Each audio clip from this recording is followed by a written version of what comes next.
Heidi by Johanna Spyri. Chapter 22. Something unexpected happens. Uncle went out early the next morning to see what kind of a day it was going to be. There was a reddish-gold light over the higher peaks, a light breeze springing up, and the branches of the fir trees moved gently to and fro. The sun was on its way.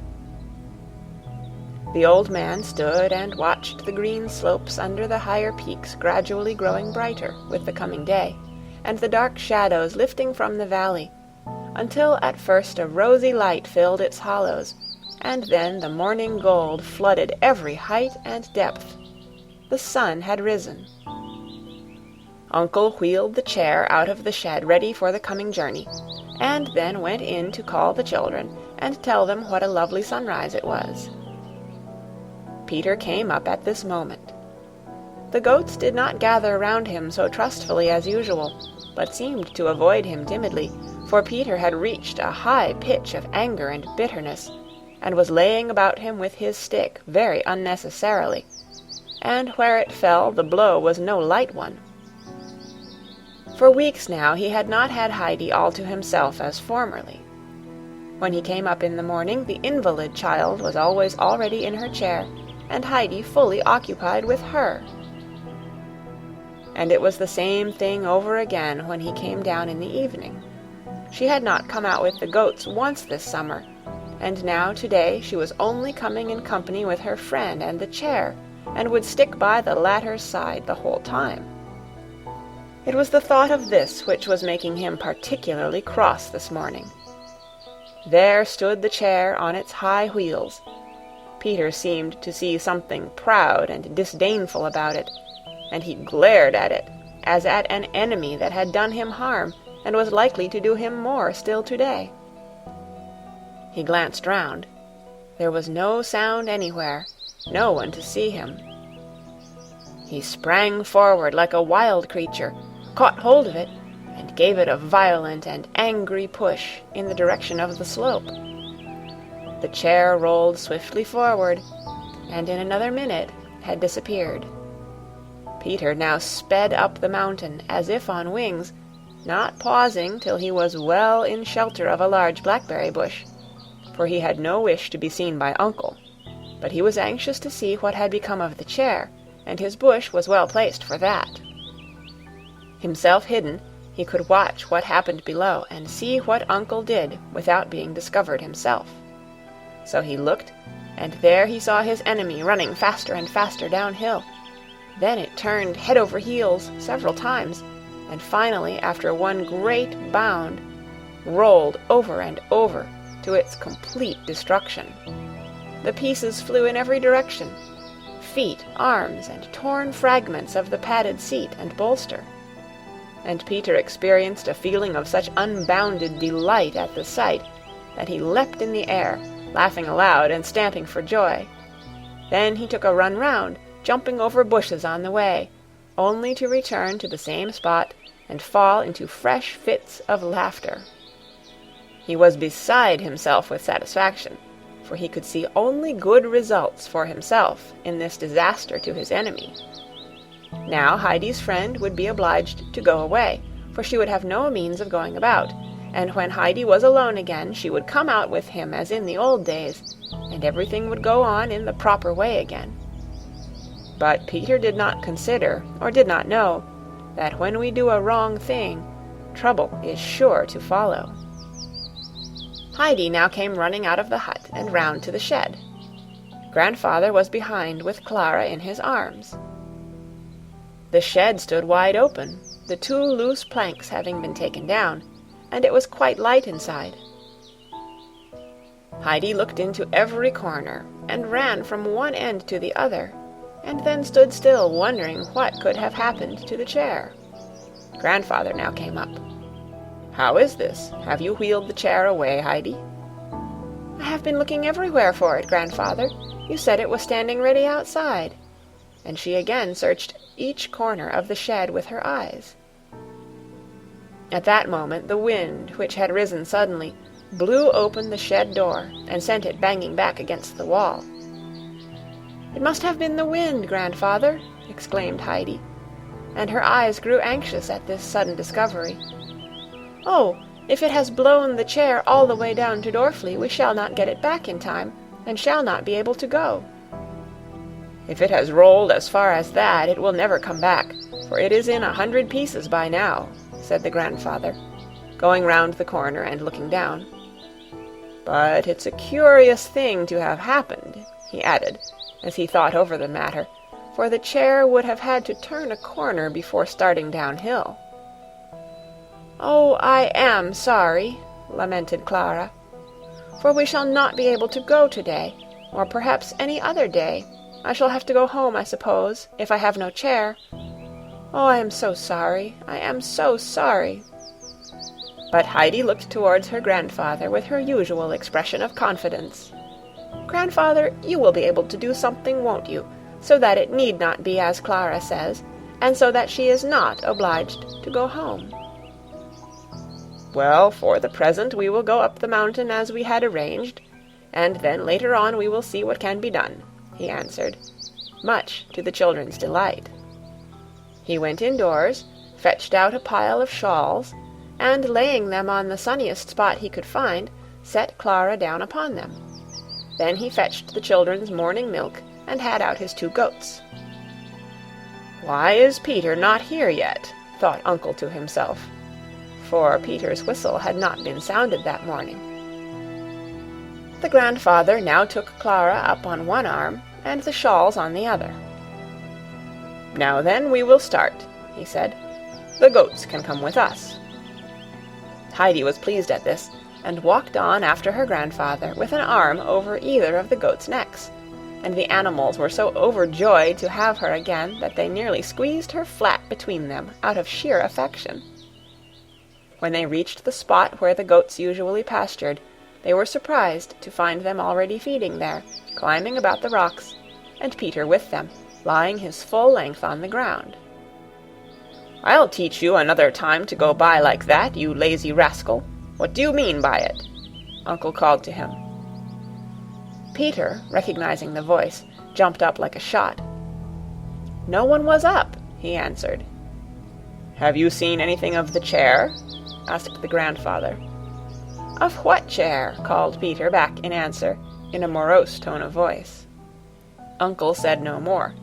He spread the shawls on the sunny slope, and setting Clara upon them, asked if she was comfortable. "As comfortable as in my chair," she said, thanking him. "And this seems the most beautiful spot. Oh, Heidi, it is lovely, it is lovely," she cried, looking round her with delight. The grandfather prepared to leave them. They would now be safe and happy together, he said, and when it was time for dinner, Heidi was to go and fetch the bag from the shady hollow where he had put it. Peter was to bring them as much milk as they wanted, but Heidi was to see that it was Schwenli's milk. He would come and fetch them towards evening. He must now be off to see after the chair, and ascertain what had become of it. The sky was dark blue, and not a single cloud was to be seen from one horizon to the other. The great snowfield overhead sparkled as if set with thousands and thousands of gold and silver stars. The 2 gray mountain peaks lifted their lofty heads against the sky, and looked solemnly down upon the valley as of old.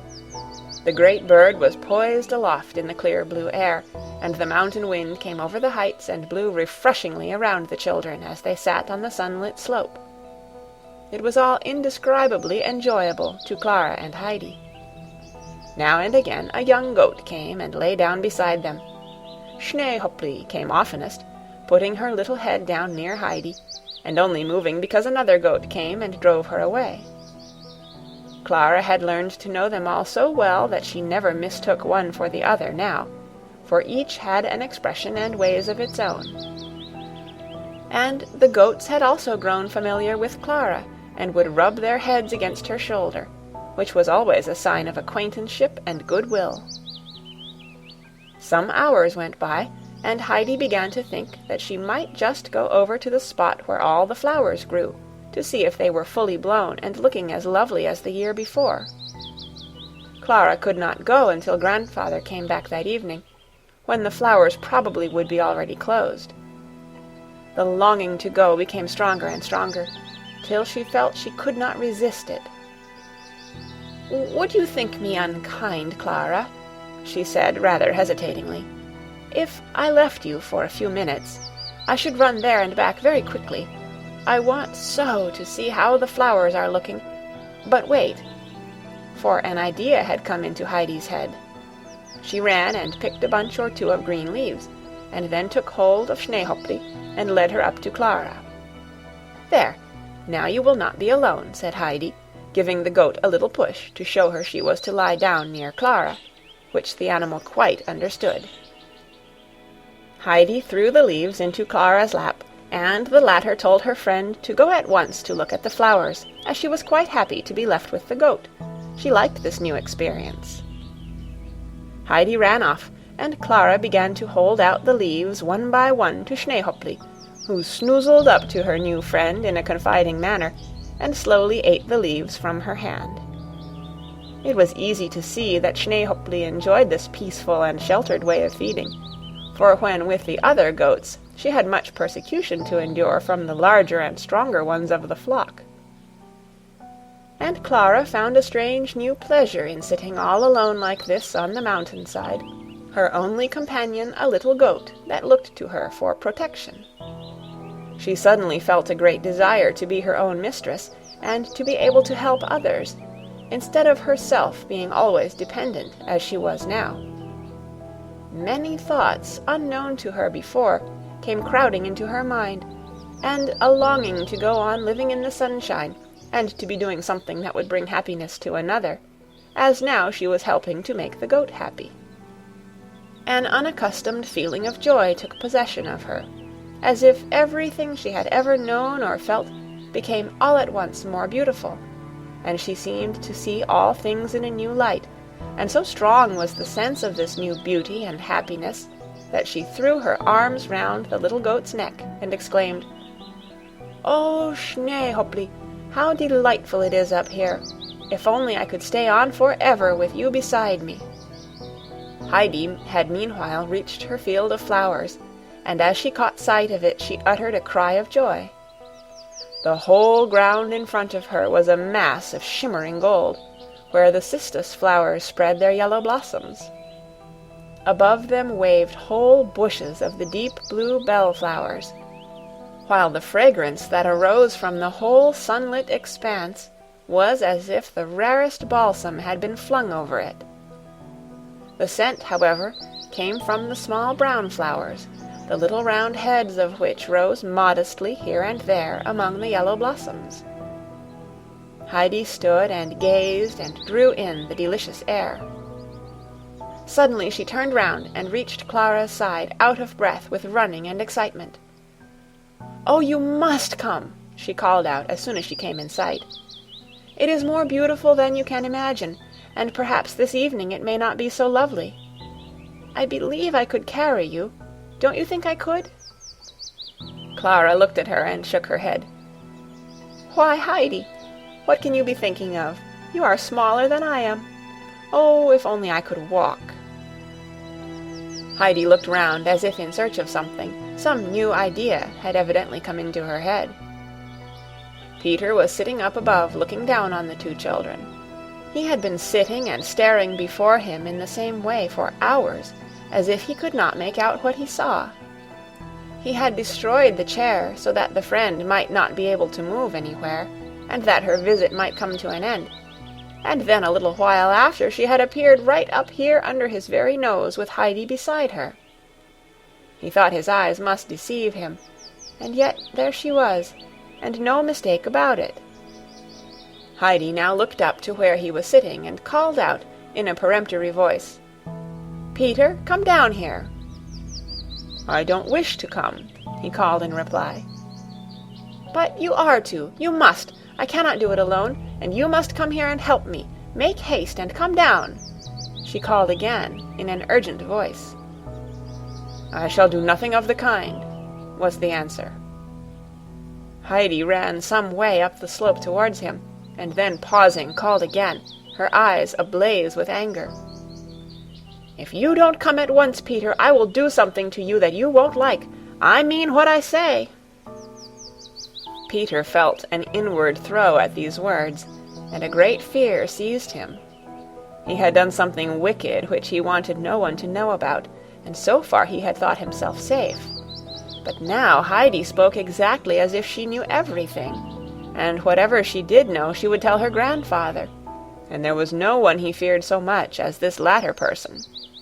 Supposing he were to suspect what had happened about the chair! Peter's anguish of mind grew more acute. He stood up and went down to where Heidi was awaiting him. "I am coming, and you won't do what you said." Peter appeared now so submissive with fear that Heidi felt quite sorry for him, and answered assuringly, "No, no, of course not. Come along with me. There is nothing to be afraid of in what I want you to do." As soon as they got to Clara, Heidi gave her orders. Peter was to take hold of her under the arms on one side, and she on the other, and together they were to lift her up.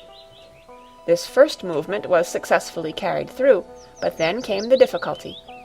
As Clara could not even stand, how were they to support her and get her along? Heidi was too small for her arm to serve Clara to lean upon. "You must put one arm well around my neck, so, and put the other through Peter's, and lean firmly upon it. Then we shall be able to carry you." Peter, however, had never given his arm to anyone in his life. Clara put hers in his, but he kept his own hanging down straight beside him like a stick. "That's not the way, Peter," said Heidi in an authoritative voice. "You must put your arm out in the shape of a ring, and Clara must put hers through it and lean her weight upon you, and whatever you do, don't let your arm give way. Like that. I am sure we shall be able to manage." Peter did as he was told, but still they did not get on very well. Clara was not such a light weight, and the team did not match very well in size. It was up one side and down the other, so that the supports were rather wobbly. Clara tried to use her own feet a little, but each time drew them quickly back. "Put your foot down firmly once," suggested Heidi. "I am sure it will hurt you less after that." "Do you think so?" said Clara hesitatingly. But she followed Heidi's advice and ventured one firm step on the ground, and then another. She called out a little as she did it. Then she lifted her foot again and went on. "Oh, that was less painful already!" she exclaimed joyfully. "Try again," said Heidi encouragingly. And Clara went on, putting one foot after another, until all at once she called out, "I can do it, Heidi! Look, look! I can make proper steps!"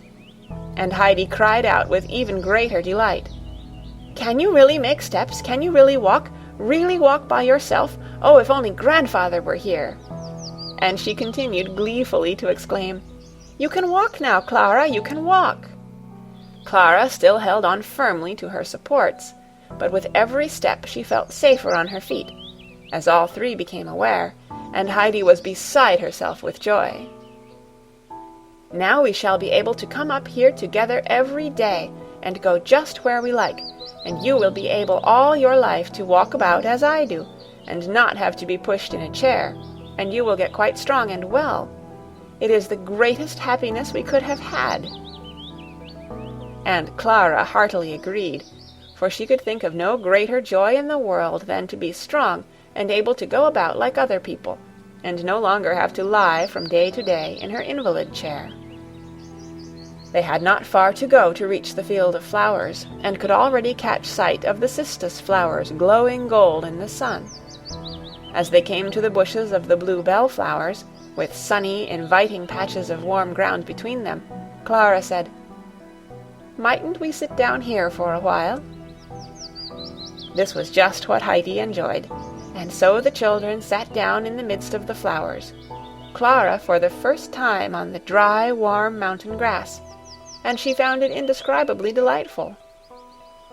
Around her were the blue flowers softly waving to and fro, and beyond the gleaming patches of the cistus flowers and the red centaury, while the sweet scent of the brown blossoms and of the fragrant prunella enveloped her as she sat. Everything was so lovely, and Heidi, who was beside her, thought she had never seen it so perfectly beautiful up here before, and she did not know herself why she felt so glad at heart that she longed to shout for joy. Then she suddenly remembered that Clara was cured. That was the crowning delight of all that made life so delightful in the midst of all this surrounding beauty. Clara sat silent, overcome with the enchantment of all that her eye rested upon, and with the anticipation of all the happiness that was now before her. There seemed hardly room in her heart for all her joyful emotions, and these, and the ecstasy aroused by the sunlight and the scent of the flowers, held her dumb. Peter also lay among the flowers without moving or speaking, for he was fast asleep. The breeze came blowing softly and caressingly from behind the sheltering rocks, and passed whisperingly through the bushes overhead. Heidi got up now and then to run about, for the flowers waving in the warm wind seemed to smell sweeter and to grow more thickly whichever way she went, and she felt she must sit down at each fresh spot to enjoy the sight and scent. So the hours went by. It was long past noon when a small troop of goats advanced solemnly towards the plain of flowers. It was not a feeding place of theirs, for they did not care to graze on flowers. They looked like an embassy arriving, with Distelfink as their leader. They had evidently come in search of their companions, who had left them in the lurch, and who had, contrary to all custom, remained away so long, for the goats could tell the time without mistake. As soon as Distelfink caught sight of the 3 missing friends amid the flowers, she set up an extra loud bleat, whereupon all the others joined in a chorus of bleats, and the whole company came trotting towards the children. Peter woke up, rubbing his eyes, for he had been dreaming that he saw the chair again with its beautiful red padding, standing whole and uninjured before the grandfather's door. And indeed, just as he awoke, he thought he was looking at the brass-headed nails that studded it all round, but it was only the bright yellow flowers beside him. He experienced again a dreadful fear of mind that he had lost in this dream of the uninjured chair. Even though Heidi had promised not to do anything, there still remained the lively dread that his deed might be found out in some other way. He allowed Heidi to do what she liked with him, for he was reduced to such a state of low spirits and meekness that he was ready to give his help to Clara without murmur or resistance. When all 3 had got back to their old quarters, Heidi ran and brought forward the bag, and proceeded to fulfill her promise, for her threat of the morning had been concerned with Peter's dinner. She had seen her grandfather putting in all sorts of good things, and had been pleased to think of Peter having a large share of them, and she had meant him to understand when he refused at first to help her, that he would get nothing for his dinner.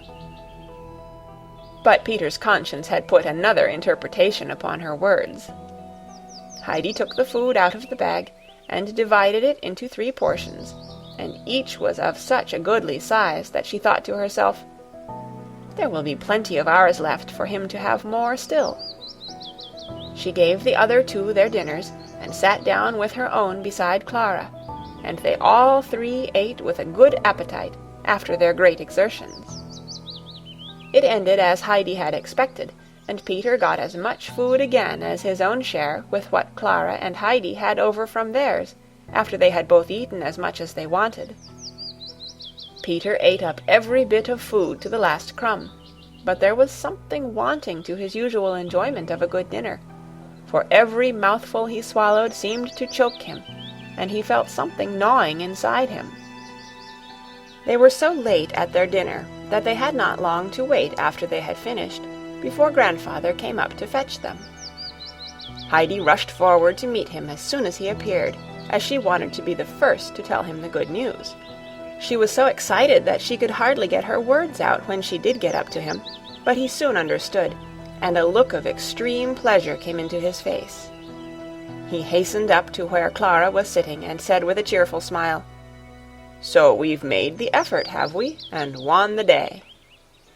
Then he lifted her up, and putting his left arm behind her and giving her his right to lean upon, made her walk a little way, which she did with less trembling and hesitation than before, now that she had such a strong arm round her. Heidi skipped along beside her in triumphant glee, and the grandfather looked too as if some happiness had befallen him. But now he took Clara up in his arms. "We must not overdo it," he said, "and it is high time we went home." And he started off down the mountain path, for he was anxious to get her indoors that she might rest, after her unusual fatigue. When Peter got to Dorfli that evening, he found a large group of people collected round a certain spot, pushing one another and looking over each other's shoulders in their eagerness to catch sight of something lying on the ground. Peter thought he should like to see too, and poked and elbowed till he made his way through. There it lay, the thing he had wanted to see. Scattered about the grass were the remains of Clara's chair, part of the back and the middle bit, and enough of the red padding and the bright nails to show how magnificent the chair had been when it was entire. "I was here when the men passed carrying it up," said the baker, who was standing near Peter. "I'll bet anyone that it was worth 25 pounds at least. I cannot think how such an accident could have happened." "Uncle said the wind might perhaps have done it," remarked one of the women, who could not sufficiently admire the red upholstery. "It's a good job that no one but the wind did it," said the baker again, "or he might smart for it. No doubt the gentleman in Frankfurt, when he hears what has happened, will make all inquiries about it. I am glad for myself that I have not been seen up the mountain for a good 2 years, as suspicion is likely to fall on anyone who was about up there at the time." Many more opinions were passed on the matter, but Peter had heard enough. He crept quietly away out of the crowd, and then took to his heels and ran up home as fast as he could, as if he thought someone was after him. The baker's words had filled him with fear and trembling. He was sure now that any day a constable might come over from Frankfurt and inquire about the destruction of the chair, and then everything would come out, and he would be seized and carried off to Frankfurt, and there put in prison. The whole picture of what was coming was clear before him, and his hair stood on end with terror. He reached home in this disturbed state of mind. He would not open his mouth in reply to anything that was said to him. He would not eat his potatoes. All he did was to creep off to bed as quickly as possible, and hide under the bedclothes and groan.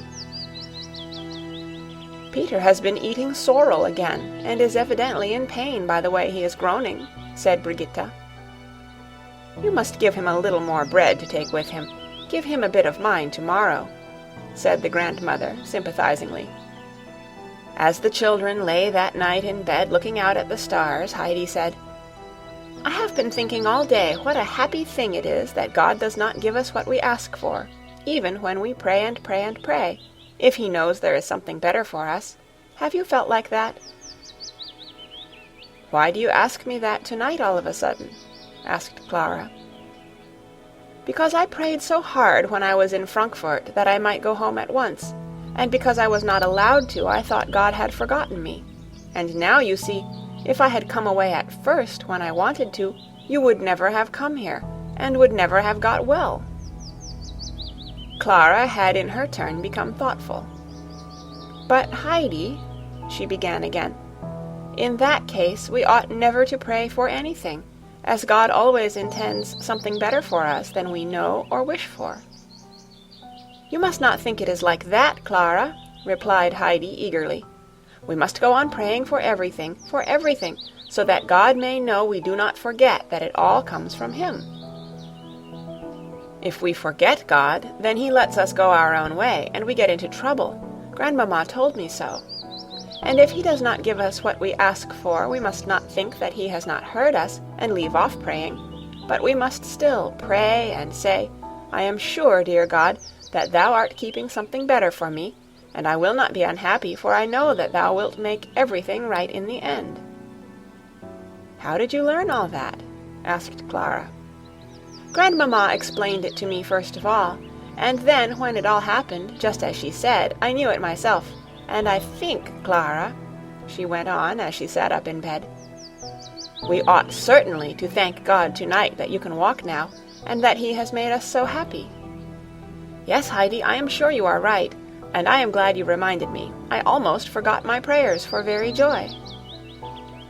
Both children said their prayers, and each thanked God in her own way for the blessing he had bestowed on Clara, who had for so long lain weak and ill. The next morning the grandfather suggested that they should now write to the grandmamma and ask her if she would not come and pay them a visit, as they had something new to show her. But the children had another plan in their heads, for they wanted to prepare a great surprise for grandmamma. Clara was first to have more practice in walking, so that she might be able to go a little way by herself. Above all things, grandmamma was not to have a hint of it. They asked the grandfather how long he thought this would take, and when he told them about a week or less, they immediately sat down and wrote a pressing invitation to grandmamma, asking her to come soon, but no word was said about there being anything new to see. The following days were some of the most joyous that Clara had spent on the mountain. She awoke each morning with a happy voice within her, crying, "I am well now, I am well now. I shan't have to go about in a chair. I can walk by myself like other people." Then came the walking, and every day she found it easier and was able to go a longer distance. The movement gave her such an appetite that the grandfather cut his bread and butter a little thicker each day, and was well pleased to see it disappear. He now brought out with it a large jugful of the foaming milk, and filled her little bowl over and over again. And so another week went by, and the day came which was to bring grandmamma up the mountain for her second visit. End of chapter 22. Read by Kara Schallenberg on May 3rd, 2006, in Oceanside, California.